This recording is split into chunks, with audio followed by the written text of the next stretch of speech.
weather seems calm now, but they told us to brace for a bomb cyclone of sort. Apparently the island's gonna get hit hard with a lot of rain and stuff. You can see actually some snow in the mountains already too. And with that in mind, what did I read today? Speaking about bombs, unfortunately, it seems like the world might start bombing each other. It says here, UK marks 1,000th day of full-scale invasion of Ukraine as training program hits 50,000. So apparently with this, they're going to invest a lot into drones because it says the UK is expanding its military support for Ukraine with a major funding package to provide new drone capabilities as the defense against Putin's illegal full-scale invasion enters its 1,000th day. It follows the confirmation from Defense Secretary John Healey MP on Monday that the number of Ukrainian armed forces recruits trained by the UK on British soil has passed 50,000. The Operation Interflex training has been delivered since the summer of 2022 and is now supported by 12 other countries. The Prime Minister and Defense Secretary have been clear that the defense of the UK starts in Ukraine and are committed to stepping up and speeding up deliveries of military support. So no one's backing down by the sounds of this, huh? It says today the government is announcing further military support of £7.5 million of funding for new attack and surveillance drones, which will be invested through the drone coalition led by the UK and Latvia and drawn from the £3 billion annual funding pool. This is on top of the £120 million of funding announced by the Prime Minister last month for Ukraine's Navy and maritime capabilities, which will fund uncrewed surface vessels and maritime ISR drones. So they're going crazy, I guess. It says, in a show of unity between the UK and its allies, the drone coalition will receive an additional £16 million from countries including Germany, Canada, and Luxembourg, who have pledged to purchase drones through the coalition. This brings the total funding to £67 million, including a total of £15 million from the UK. So I guess we're involved here now too, huh? Again, this might be like a world war based on all that news about approving long-range missiles and stuff like that.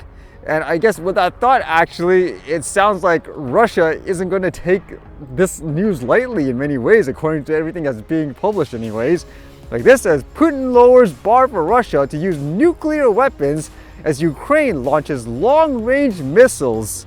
From what I'm reading anyways, it sounds like they actually did fire the missiles because it says Ukraine carried out its first strike using 6 longer-range US-provided missiles on Tuesday as Russian President Vladimir Putin lowered the bar for a nuclear attack after President Joe Biden lifted a ban on Ukraine using the ATA-CMS missiles to strike targets deeper within Russia's border.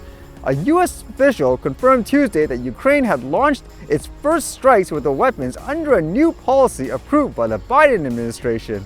The official spoke on condition of anonymity to describe the use of the Army Tactical Missile System, which can strike targets nearly 200 miles from its ground-based launch site. Congress received notification beforehand that Biden was lifting the restrictions, a senior congressional aide said on Tuesday. I don't know what they're thinking. Again, this is probably just going to escalate everything. Nobody wants a nuclear war, correct?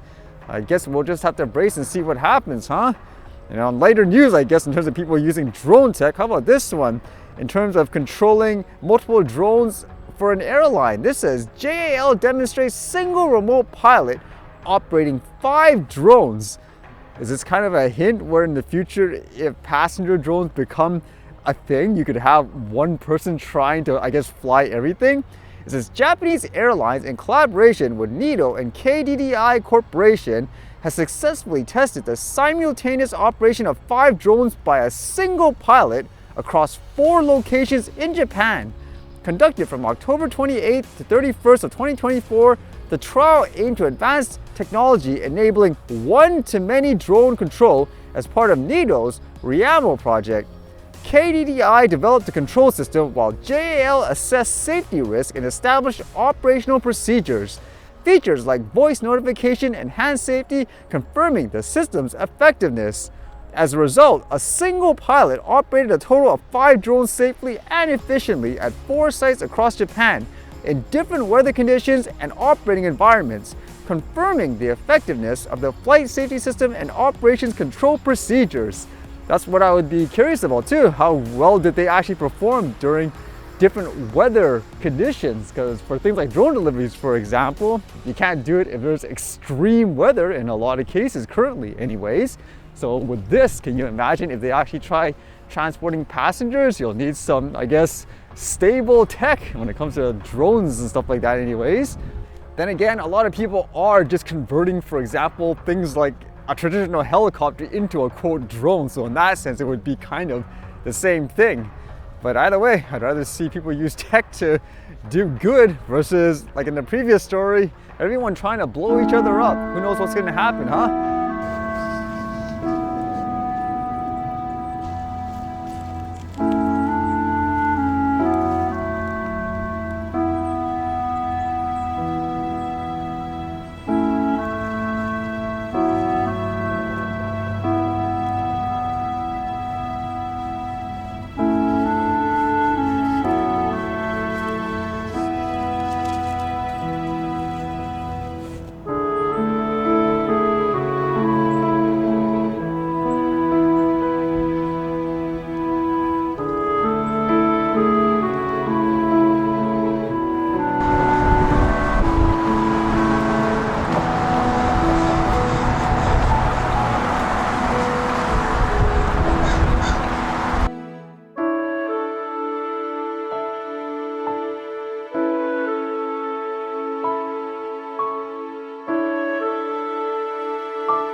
All right, see you guys later.